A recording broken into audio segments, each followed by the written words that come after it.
the question we have to ask is, what are they martyrs for?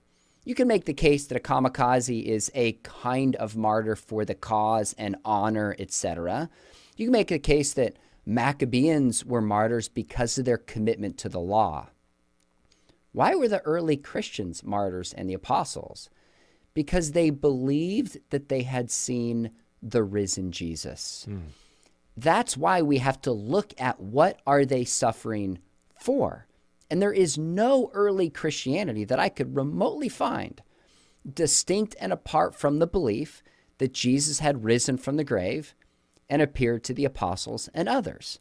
So the creed in 1 Corinthians 15, of course, which we know predates 1 Corinthians 15, written in the mid-50s, Paul talks about the appearance to Peter, to James, the 12, to the 500, and himself. You look at the early preaching in Acts, and the resurrection is everywhere. I just read through Acts and made a note and was blown away how sermon after sermon after sermon, including at Pentecost, Jesus has risen from the grave. Right. Jesus has risen from the grave. To which we are witnesses. Exactly. That's the point from the very beginning. The Gospels climax in the resurrection of Jesus and the appearances. And then you just go to the early church fathers, people like Ignatius and Clement, and they cite the generation after the apostles that Jesus has risen and appeared to the apostles.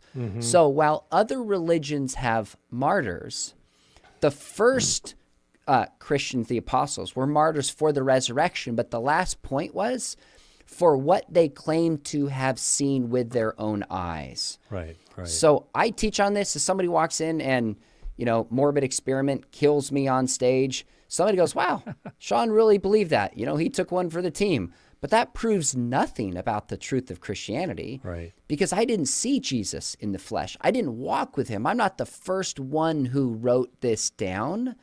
The apostles were there in person. So they have a unique epistemic status Right. to see the risen Jesus and suffer for it.